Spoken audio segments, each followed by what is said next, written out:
Bienvenue dans ce nouveau numéro de Smart et Responsable. C'est l'émission qui s'intéresse aux enjeux de durabilité, quels que soient les secteurs d'activité. Le thème de ce mois-ci, c'est le thème de la construction responsable et de la ville durable.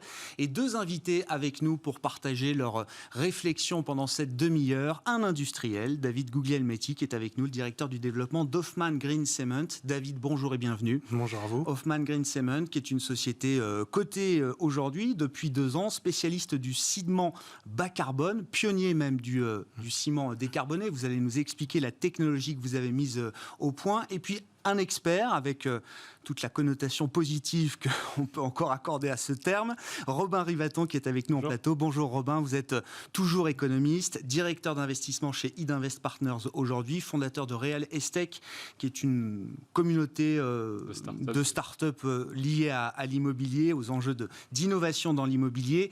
Et alors ça tombe bien parce que le ministre du Logement, Emmanuel Vargon, vient de ressortir votre rapport sur l'industrialisation de la construction que vous avez coécrit avec Bernard Michel, qui est lui aussi un autre expert du secteur immobilier. Messieurs, pour commencer cette émission, c'est le coup d'envoi traditionnel avec vos ambitions. Vous allez avoir 1 minute, chacun d'entre vous, pour développer, nous faire part d'une ambition à 10 ans pour vos métiers. David, une ambition collective, voire un rêve pour les métiers des matériaux de construction, du ciment en particulier, pour cette nouvelle décennie qui s'ouvre. Vous avez 1 minute, David. Alors nous, on a la chance chez Hoffmann de pouvoir transformer nos rêves en ambitions, puisqu'il y a 10 ans, on rêvait d'un nouveau ciment décarboné, sans clinker, donc sans transformation thermique.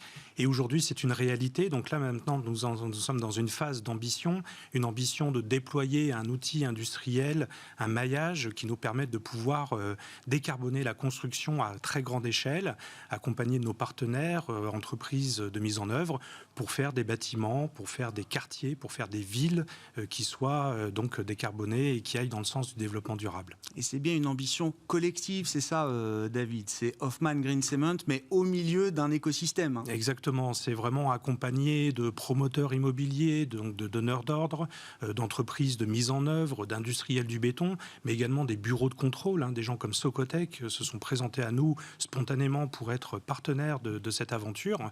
Donc c'est effectivement un travail collectif.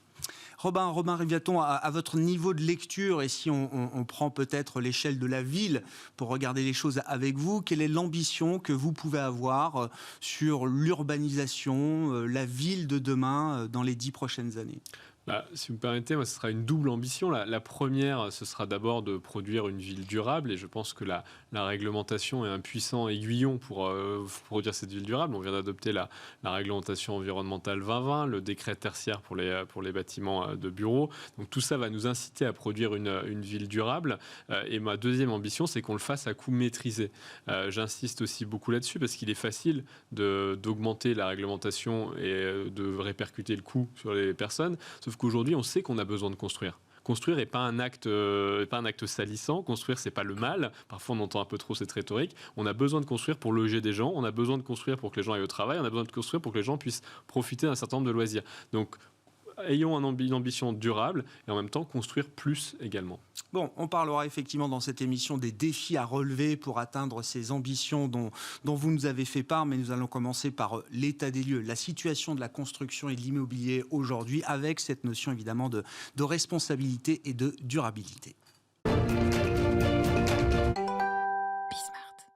David Guglielmetti, je reprends avec vous, donc directeur du développement d'Hoffmann Green Cement, avec cette technologie pionnière en matière de décarbonation du ciment. Vous arrivez à produire aujourd'hui un ciment qui est 4-5 fois moins gourmand en CO2, on va dire, que le ciment Portland, c'est ça, voilà, le standard traditionnel du marché. Quelle a été l'origine de ce processus de fabrication, et qu'est-ce que vous pouvez nous dire plus précisément de cette technologie, de ce qu'elle permet d'obtenir et des usages également dans lesquels votre ciment peut être employé aujourd'hui? D'accord. Alors ce projet, il est né en fait de la réflexion d'un scientifique, d'un chimiste, David Hoffmann, qui est vraiment passionné dans son domaine et qui a une grande agilité intellectuelle et qui s'était mis en tête de pouvoir justement transformer ce matériau qui est encore une fois un des matériaux les plus utilisés dans le monde. Il faut savoir qu'on consomme plus de ciment que de pétrole dans le monde, mais de faire en sorte que ce matériau sauvegarde toutes ses premières qualités de résistance et de durabilité, mais puisse se positionner favorablement sur le terrain du développement durable et donc d'abaisser drastiquement son niveau de carbone. Et le deuxième étage à la fusée de ce projet, ça a été la rencontre de David Hoffman avec Julien Blanchard, qui lui est un entrepreneur dynamique, visionnaire, qui cherchait aussi l'ambition d'un produit décarboné. Et leur rencontre a fait que cette aventure scientifique est devenue aujourd'hui une aventure industrielle. Alors, c'est allé très vite, hein. Ça a été très vite puisque cette rencontre, elle date de 2015, donc c'est vraiment très très récent. On nous appelle la start-up du ciment. Pour autant, c'est beaucoup de travail. C'est 10 ans de recherche et développement, donc de la part de David, et ensuite de trouver des financements, de passer toutes les certifications. Ça demande quand même beaucoup d'énergie. Nous étions très peu nombreux à l'origine de cette opération. Moi, quand je suis arrivé dans cette aventure il y a 3 ans, nous étions 4. On est 25 aujourd'hui. On pense être 80 à peu près dans 2 ans. Donc on grossit d'un point de vue humain, on grossit également d'un point de vue industriel, puisque là nous sommes en train de construire notre 2e usine et on cherche un terrain sur Paris pour construire une 3e usine. Donc effectivement, il n'y a pas de temps mort, hein, ça avance. Comment est-ce que vous pouvez nous décrire simplement, pour être le plus inclusif possible, votre technologie, le principe de cette technologie, le process de fabrication et effectivement quel type de caractéristiques vous arrivez à obtenir aujourd'hui sur votre ciment dit vert. Je dis bien dit vert parce que je ne sais pas s'il est complètement vert, si on peut être encore plus vert justement en matière de fabrication de ciment, David. Alors c'est très simple en fait, pour reprendre ce qui est fait depuis 200 ans, puisque le ciment a fêté ses 200 ans en 2016. Donc le principe du ciment, c'est d'extraire des ressources naturelles de carrière, de les faire passer dans des fours à 1450 degrés pendant plusieurs heures, et ensuite de venir broyer très finement cette matière pour obtenir du clinker, qui est la matière première du ciment. Et pour faire simple, on dit 1 tonne de clinker égale 1 tonne de CO2. Notre principe, il est fondamentalement différent. Au lieu d'aller piocher dans des ressources naturelles, on ne fait que recycler des coproduits, donc des produits fatals qui ont déjà fait l'objet d'autres transformations. Et on vient les mélanger à froid avec des activateurs. Donc c'est là le savoir-faire de David Hoffman. Et une fois qu'on obtient ce mélange et ce prémix, une fois livré chez des industriels du béton, donc dans une composition de béton traditionnelle, c'est là où on va recréer des systèmes de liaison qui vont donner naissance à de la résistance et de la durabilité, comme je le disais, au même titre qu'un béton traditionnel. C'est-à-dire qu'en termes de résistance à la compression, à la flexion, on obtient des résultats qui sont Il n'y a pas de sacrifice sur ces caractéristiques importantes, essentielles du béton et du ciment. Non. Après, il faut qu'on fasse la preuve qu'on est capable de remplacer le ciment dans tous les applicatifs. Donc c'est là où on s'est rendu compte qu'il fallait passer par des étapes. Aujourd'hui, on vise le logement collectif, puisque c'est vraiment, je dirais, le niveau le plus important, hein. Je crois que ça doit être 65% des consommations de ciment. Mais ensuite, derrière, on va s'intéresser aux ouvrages d'art, au franchissement de ponts, tout le réseau enterré également qui est très important. Et pour moi, la ville durable doit développer son réseau enterré pour essayer en surface de libérer des espaces à vivre qui soient confortables, qui soient plutôt de la végétation, de la verdure, plutôt que des routes, plutôt que des services de ce type-là, quoi. Mais dans l'absolu, votre ciment vert peut remplacer tous les usages qui sont aujourd'hui l'apanage en grande partie encore de ce ciment Portland, de ce standard de marché. Oui, tout à fait. Ouais. C'est ce dont on est en train de faire la preuve. Ça fait 3 ans qu'on mène des essais de caractérisation de nos technologies et nous sommes en train d'obtenir justement les certifications qui vont nous permettre là, très prochainement, quand je dis prochainement, c'est dans 15 jours, de démarrer une première opération de logement avec Immobilière 3F, 85 logements. On démarre également des bureaux avec Unibail et Eiffage. Et dans un mois, on démarre 104 logements seniors, donc avec Ouest Réalisation, Cugnot, donc sur les Sables d'Olonne. Donc là, on est vraiment dans cette phase d'applicatif réel et Voilà. Vous êtes effectivement dans le dur. Effectivement, je reviens sur la technologie. Il n'y a pas de chauffe. On voit quelques-unes des images de vos usines. C'est très difficile de savoir que c'est un cimentier qui se cache derrière des usines très, très clean, si vous m'autorisez l'expression, David. Il n'y a pas de cheminée, il n'y a pas de fumée, il n'y a pas de chauffe. Il n'y a pas de four, il n'y a pas de carrière. Ouais. Donc c'est vrai que ça interpelle les gens. Hein. Moi, je dis toujours, des usines comme la nôtre, on pourrait se retrouver au milieu d'un centre commercial entre un Ikea et un Leroy Merlin. Je veux dire, et pour vous donner une idée, la dernière cimenterie qui s'était faite en France, je crois qu'il a fallu 30 ans d'instruction de dossier. Nous, on est sur une simple déclaration, il nous faut 6 mois. Donc on est dans une agilité industrielle qui n'a jamais été faite jusqu'à présent.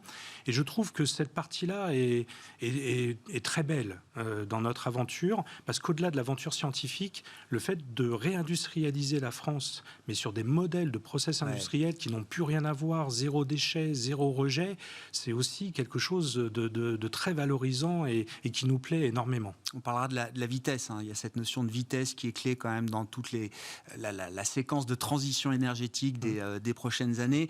Un mot encore, ce nouveau ciment, est-ce qu'il faut que le client direct, final, accepte d'en payer un coût supplémentaire ? Alors, il y a un coût supplémentaire, mais par rapport à plein d'autres réglementations qui sont tombées ces dernières années, que ce soit les réglementations thermiques, que ce soit le sismique, que ce soit la réglementation pour les gens qui ont des handicaps, on est vraiment sur des notions qui sont très faibles. À l'échelle d'une opération de logement collectif, si on prend un exemple de 50 logements, on va être capable de gagner à peu près 5 tonnes de CO2 par logement et on va représenter un surcoût sur la globalité de l'opération de l'ordre de 3%. Pour atteindre donc le niveau le plus exigeant en termes de bas carbone. Donc on est vraiment dans des notions de bénéfices coût CO2 qui n'ont jamais été égalées jusqu'à présent. Robin, la notion de nouveaux matériaux, j'imagine c'est une partie de la ville de demain, de la ville durable. Le concept de Smart City est arrivé dans le débat depuis quelques années maintenant. Au-delà du concept, je voulais que vous nous disiez ce que reflète cette réalité de la ville durable. Est-ce que c'est un concept qui est rempli, qui a pris corps depuis quelques années maintenant ? Oui, alors la Smart City, effectivement, est un concept dont on entend de plus en plus parler dans les médias. Aujourd'hui, la Smart City, c'est beaucoup l'extraction et l'utilisation des données pour mieux organiser les flux au sein de la ville.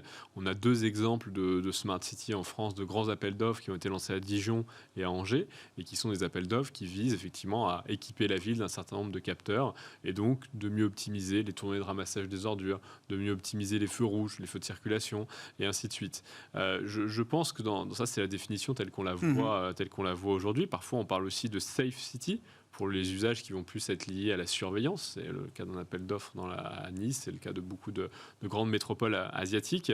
Je pense que la définition de la Smart City, pour moi, doit être plus large. Et donc, elle doit embrasser aussi des sujets, comme on vient de l'évoquer, de nouvelles façons de construire les bâtiments, d'une façon qui soit moins impactante, qui ait moins de nuisances pour l'environnement, qui ait moins de nuisances aussi pour l'environnement immédiat. Je pense qu'aujourd'hui, on a la capacité à produire des bâtiments de façon à ce qu'il y ait moins de problèmes pour les gens, les riverains et les alentours. On peut imaginer des choses qui vont aller un peu plus loin sur la liquidation du patrimoine immobilier. Aujourd'hui, vous avez un patrimoine immobilier qui est très important, qui a beaucoup de valeur, qui est stocké, mais que les gens ne peuvent pas utiliser. Est-ce que des technologies qui vont permettre de libérer une fraction de ce patrimoine en fonction des besoins que vous allez rencontrer au cours de votre vie, c'est pas quelque chose qui appartient à la Smart City, et j'aurais envie de dire que si. Les nouveaux usages, on a beaucoup parlé du coworking, on parle aujourd'hui du co-living, donc la façon de vivre à plusieurs dans un bâtiment. On sait que beaucoup de gens ont souffert du confinement parce qu'ils étaient seuls chez eux et que ça a eu des conséquences parfois sociales de détresse assez fortes. Le co-living qui permet de réunir plusieurs personnes qui vont se ressembler, en tout cas trouver un certain nombre de points d'accroche entre eux, et une nouvelle façon d'habiter. Donc je pense que cette définition de la Smart City, pour moi, elle est beaucoup plus large que celle qu'on voit aujourd'hui, qui a un prisme un peu réduit, qui est celui des municipalités, qui lancent ces contrats, mais qui sont très intéressants.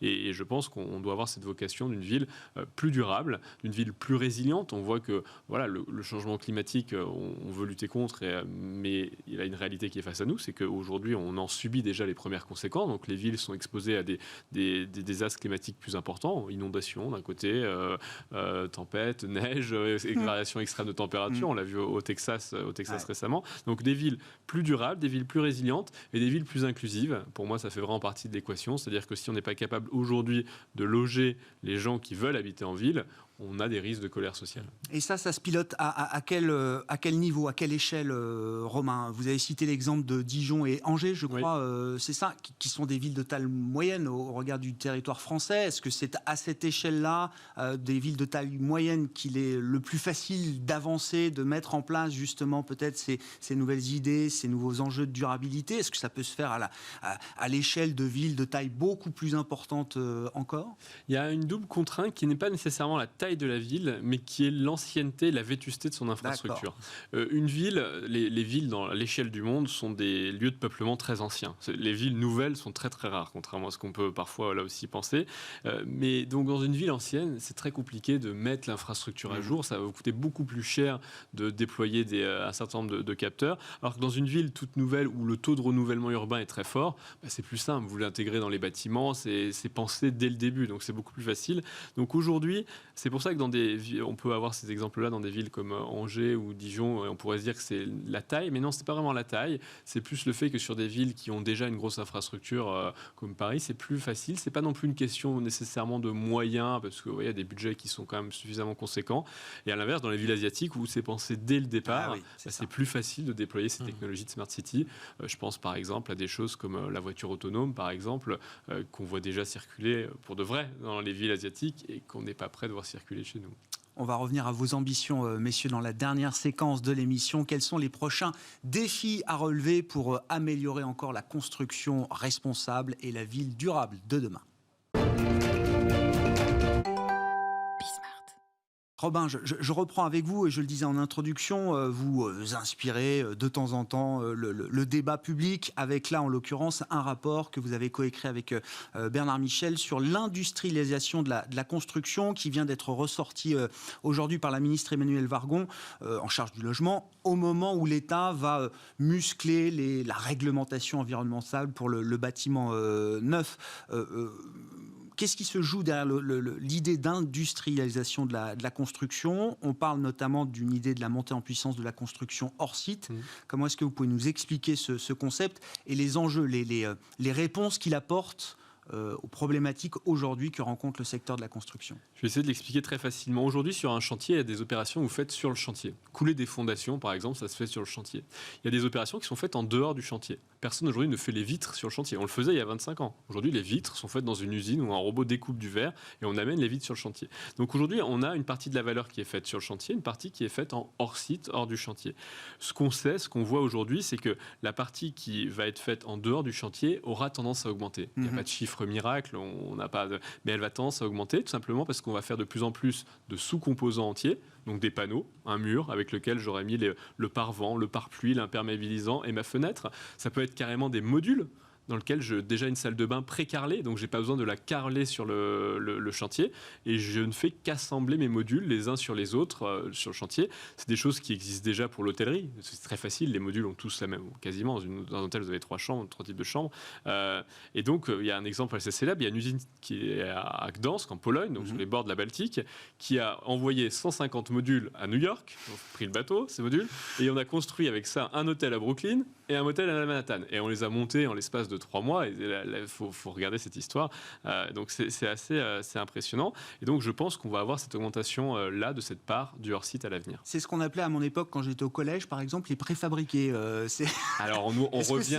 C'est la modernisation de ce qu'on appelait les préfabriqués. On revient souvent à ça, effectivement, dans nos collèges où quand il a fallu absorber la croissance des effectifs, on a construit des préfabriqués, des Algeco pour citer la marque qui les fabriquait. On est très loin de ça aujourd'hui. On a une qualité de production qui est à des niveaux totalement identiques à ce qu'on peut faire sur site. Et donc aujourd'hui, c'est un produit qui est qualitatif. C'est un produit qui permet de faire un peu moins de déchets, parce que dans une usine, vous êtes capable de recycler les objets qui tombent par terre. Si vous reste une bobine de cuivre à la fin d'un chantier, en général, vous la mettez à la benne. Donc là, vous recyclez un peu plus. Un enjeu de qualité. Et un dernier point qui est pour moi important, c'est un enjeu d'industrialisation. Vous l'avez cité, et moi je m'inscris parfaitement dans cette démarche. on a un risque, si on ne prend pas garde, qu'une partie de la valeur de la construction, cette valeur ajoutée, dont on se targuait qu'elle était locale, puisqu'on faisait venir les matériaux d'à côté, demain, elle puisse passer à l'étranger. Et qu'on ait une balance commerciale qui devienne déficitaire sur un certain nombre d'objets. Elle est déjà sur les vitres, elle l'est sur le bois de construction, les parquets, aujourd'hui en France, vis-à-vis de l'Allemagne, vis-à-vis de l'Italie, vis-à-vis de l'Espagne. Et on a un enjeu de se dire qu'on doit être capable, en France, de construire nos bâtiments avec des produits qui viennent de France. Oui, mais sauf que l'exemple que vous avez cité, c'est à Gdansk, on fabrique tout et on monte l'hôtel à New York. C'est exactement ce qui va se passer. Que les Américains fassent ce qu'ils veulent et que nous soyons capables de produire nos usines. Le sujet du bois est un sujet assez symptomatique. Nous avons la plus grande forêt d'Europe et nous avons une balance commerciale déficitaire sur le bois, alors qu'il comprend l'ameublement, de 4 milliards par an. Donc on a un sujet de produire nos matériaux de construction en France. Et cette industrialisation, elle répond à quel type de problème pour le secteur de la construction ? Est-ce qu'il y a un enjeu de performance environnementale ? Vous avez dit moins de déchets, effectivement. Est-ce que c'est le cœur du sujet ? Je crois qu'il y a également quand même la question de la performance économique, de la profitabilité du secteur. Le sujet, et la principale menace, et que personne ne voit venir, dont personne ne parle, c'est qu'il y a un vieillissement accéléré des professionnels de la construction aujourd'hui. On a eu une filière qui s'est construite autour de l'artisanat, avec des gens qui sont principalement lancés leur activité après-guerre. Aujourd'hui, ces gens ont entre 60 et 70 ans. Il n'y a plus personne pour prendre la relève. Il n'y a pas le renouvellement derrière. Et donc, on a un sujet qui est important de savoir comment on va produire nos bâtiments. On a fait appel aux travailleurs détachés pendant des années. On a plutôt essayé de réduire ce flux-là depuis maintenant quelques années. On doit pouvoir produire. Et donc, qu'est-ce qu'on fait dans une usine de site ? On peut atteindre jusqu'à 50% de féminisation. Sur un chantier, aujourd'hui, vous êtes à moins de 5%. Donc aujourd'hui, on a besoin de passer par cette phase industrielle. Ça ne volera pas l'emploi des artisans, sûrement pas. Ça viendra complémenter. Et pour moi, ça s'inscrit dans une mixité des modes constructifs, mixité des matériaux. On ne fera pas du tout bois, on ne fera pas du tout béton, on ne fera pas du tout métal. On va faire un mix de ces choses-là. Et ça veut dire que fixons des objectifs extrêmement ambitieux, comme le fait la RE20 Vent, mais laissons les gens prendre le chemin qui les amène à ces objectifs. Ouais. Je vous vois réagir, David. Oui, je suis très content de tout ce qui vient d'être dit, parce que la mixité des matériaux, la mixité, je dirais, des principes de mise en œuvre, c'est vraiment la clé de la réussite de demain. Le tout quelque chose, ça ne marchera pas. Le tout quelque chose, ça crée toujours des déséquilibres sur la planète. Que ce soit le tout béton, le tout bois. Pour la voiture électrique, c'est pareil. Toutes les voitures électriques, ça ne marcherait pas.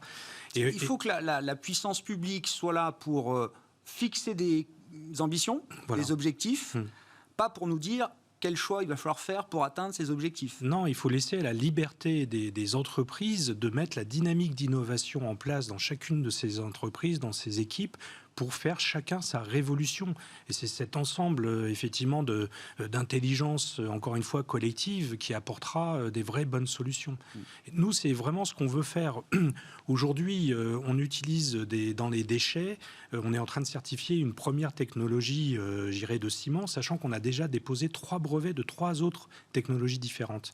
Et derrière le mot ciment, finalement, c'est une multitude de ciments qui vont apparaître, et ça va nous permettre de pouvoir nous adapter à des situations locales. S'il y a un gisement de coproduits de tel type à tel endroit, on ira mettre une usine pour traiter ce problème local. Et à un autre endroit, voire dans un autre pays, on sera sur des sourcings complètement différents. Et là aussi, on va développer de l'agilité et des solutions adaptées à des situations locales. Ça, c'est très important. Comment vous évaluez, David, la question de la vitesse de la transition écologique à laquelle on essaye tous de participer, quels que soient nos secteurs d'activité? Quand on discute avec les scientifiques ou les experts, on comprend qu'on a quelques années, peut-être une dizaine d'années devant nous, pour s'ancrer sur la trajectoire 2 degrés, voire 1,5 degrés qu'on a tous en tête quand on gère des activités comme les vôtres. Cette question de la vitesse, comment vous l'appréhendez ? Est-ce que ça va assez vite ? Est-ce que ça doit aller encore plus vite demain ? Et si oui, quels sont les freins encore à lever pour accroître, accélérer encore le tempo ? Non, il faut aller bien évidemment encore beaucoup plus vite. Nous, on essaie d'aller très très vite, et je pense qu'on est une aventure qui avance vraiment à 2015, c'est la naissance d'Hoffmann Green Cement 2015. Mais il faut que l'ensemble de la profession se mette là aussi dans cet engouement et dans cette volonté d'aller vite. Ce qui est intéressant, effectivement, vous l'évoquiez, il y a des réglementations, mais je dirais qu'au-delà des réglementations, moi aujourd'hui, je rencontre des professionnels, notamment de la promotion immobilière, qui sont vraiment dans cette dynamique de vouloir construire différemment, de répondre aussi à des attentes du marché, notamment à des maires aujourd'hui, on voit une actualité récente qui a montré effectivement une vague verte, en verte, l'occurrence, il faut le dire. Et donc les promoteurs, je pense, ont tout à fait conscience que pour pouvoir acquérir des terrains, le fait de délivrer des bâtiments qui vont apporter une dimension environnementale forte sera un élément facilitant pour avoir du foncier. Donc ils jouent beaucoup là-dessus et c'est quelque chose qui est important. Maintenant, sur la partie mise en œuvre, c'est vrai que beaucoup plus que de la préfabrication, on parle d'industrialisation parce que ça va bien au-delà de la préfabrication. Vous parliez d'intégrer des fenêtres, de l'isolation, de l'étanchéité, mais c'est tous les réseaux, électricité, plomberie, donc ça peut aller très très loin. Doubler de la maquette numérique aussi, qui va obliger les entreprises à prévoir bien en amont la qualité et le principe de constructif d'un bâtiment. Tout ça pour accélérer les délais de réalisation, pour la maîtrise des coûts. Il y a beaucoup à gagner par rapport à des pertes de temps, par rapport à une mauvaise organisation qu'il peut y avoir à certains moments sur des chantiers. Donc tout ça va contribuer à apporter beaucoup d'améliorations. Et encore une fois, la mixité des solutions, la mixité des matériaux, c'est hyper important. Et puis je trouve que c'est génial pour un architecte d'imaginer que demain, il va pouvoir aller piocher dans une mallette de plein de produits différents. Il ouvre un champ des possibles oui, créatif. c'est extra. Je veux dire, voilà, c'est hyper important. Pour conclure, Robin, je prends la question du logement, mais moi, demain, j'achète un appartement. Vous disiez la réglementation RE 2020 est très exigeante et c'est tant mieux. Est-ce que demain, je suis en tant qu'acheteur final prêt effectivement à payer plus cher mon appartement s'il le faut, au regard d'un bénéfice environnemental qui serait également quelque chose d'important pour moi ? Aujourd'hui, je ne pense pas qu'on pourrait dire ça parce que le coût du logement est déjà tellement important sur le budget des ménages que beaucoup de gens sont déjà à l'os, si vous me permettez cette expression, et donc ils ont pas la liberté ou le loisir de pouvoir imaginer payer un surplus environnemental vis-à-vis du logement. Ce qui est un moteur, par contre, ça va être effectivement toute la dimension étanchéité et la capacité à réduire les charges d'énergie ou d'électricité dans le futur. Si le logement est peu étanche, on le sait, et ça compte aujourd'hui de plus en plus. C'est une des raisons, une motivation pour acheter dans le neuf, par exemple. De là à ce qu'il y ait un bénéfice sur la production du bâtiment, aujourd'hui, ce n'est pas le cas, on ne peut pas le dire. Par contre, c'est quelque chose qui est demandé par les parties prenantes, notamment par les maires, par les aménageurs dans les zones d'aménagement concertées, par un certain nombre d'acteurs. Dans le bilan, dans les chartes d'engagement des opérateurs eux-mêmes, on a vu qu'il y avait des promoteurs qui étaient devenus entreprises à mission, et donc ça rentre progressivement. Je ne pense pas que ça passera par le client final, puisque lui-même est déjà très pressurisé. Merci beaucoup, messieurs. Merci d'avoir participé Merci à nous éclairer sur les enjeux de durabilité quand on parle de construction, d'immobilier et de villes durables pour demain. Robin Rivaton était avec nous, économiste, directeur d'investissement chez Idinvest Partners aujourd'hui et fondateur de Real Estate. Et David Guglielmetti, le directeur du développement d'Hoffman Green Cement. On se retrouve dans un mois pour une prochaine édition de Smart et Responsable, sans doute consacrée à l'alimentation de demain.